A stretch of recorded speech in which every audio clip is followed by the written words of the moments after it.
समाज पर एक धब्बा है पलायन। कश्मीरी हिंदुओं को लेकर क्या बोले मीरवाइज उमर फारूक। कश्मीर के मीरवाइज उमर फारूक ने कश्मीरी पंडितों की वापसी का समर्थन करते हुए उन्हें अलग बस्ती में बसाए जाने का विरोध किया है। उन्होंने स्वीकार किया कि कश्मीर के मुसलमान कश्मीरी पंडितों के पलायन के अपराध बोध से ग्रस्त हैं।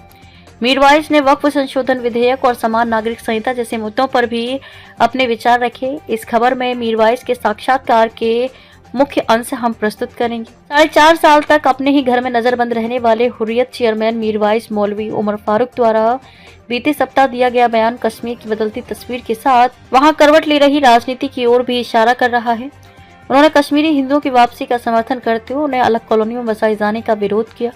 इसके साथ ही पूरी जिम्मेदारी के साथ स्वीकारा कि कश्मीर के मुसलमान कश्मीरी हिंदुओं के पलायन के अपराध बोध से ग्रस्त हैं। हालांकि वक्फ संशोधन विधेयक या समान नागरिक संहिता जैसे मुद्दों को लेकर उनकी सोच और लहजे में कोई नरमी नहीं है। कभी खुद सॉफ्टवेयर इंजीनियर बनने का सपना देखने वाले मौलवी उमर फारूक कश्मीर के 14वें मीरवाइज हैं। मीरवाइज मौलवियों की एक वंशानुगत संस्था है जो घाटी में इस्लाम को स्थापित करने और दरगाहों व मस्जिदों में धार्मिक शिक्षा प्रदान करने के लिए जाने जाते हैं। यही वजह है कि धार्मिक मामलों में उनके विचारों की भी एक खास अहमियत है। जम्मू कश्मीर वही बात चर्चा करते हुए मीरवाइज मोहम्मद उमर फारूक ने कहा कि कश्मीरी हिंदुओं का पलायन कश्मीर के मुस्लिमों पर धब्बा है और हमें इसे मिटाना है। पेश है बातचीत के प्रमुख अंश। हाल ही में आपने कश्मीर में हिंदुओं की वापसी का समर्थन किया है और उन्हें अलग कॉलोनी में बसाने का विरोध किया। क्या अलगाववादी छवि वाले मीरवाइज उमर फारूक ने अपनी विचारधारा को कोई नया आयाम दिया है? कश्मीर का एक प्रमुख मजहबी नेता होने के नाते मीरवाइज एक कश्मीर होने के नाते मुझे पूरी तरह एहसास है कि यहाँ का बहुसंख्यक समुदाय यानी कि मुस्लिम समाज उस समय अपनी भूमिका निर्वाह नहीं कर पाया। हम उस समय कश्मीरी हिंदुओं को यहाँ नहीं रोक पाए। आतंकवाद का दौर शुरू हो चुका था।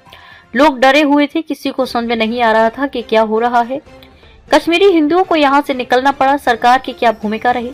तत्कालीन राज्यपाल जगमोहन ने क्या किया और आतंकवादियों ने क्या कहा? इन सभी मुद्दों पर बहस हो सकती है, लेकिन सच तो यह है कि हम जो बहुसंख्यक समाज से हैं उस समय कुछ नहीं कर पाए। कश्मीर के मुसलमान कश्मीरी हिंदुओं के पलायन के अपराध बोध से ग्रस्त हैं। हमें इसकी ग्लानि है और इसका पूरा एहसास है। उस समय आप किस भूमिका में थे? आपकी स्मृतियों में उस समय कश्मीर किस दौर से गुजर रहा था? मैं उस समय 16 साल का था। मेरे पिता मई 1990 में शहीद हुए थे।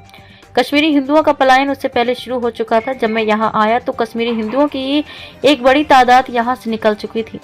हालात ऐसे रहे कि हम कुछ नहीं कर पाए। इसके बावजूद हमने कश्मीरी पंडितों के साथ संवाद संपर्क बनाए रखा। जब हुर्रियत सक्रिय थी तो भी हम कश्मीरी हिंदुओं से मिलते रहते थे। मैं जब भी दिल्ली जाता हूँ कश्मीरी हिंदू के घर में ही रहता हूँ। हम सभी एक हैं। हमारी एक ही विरासत है।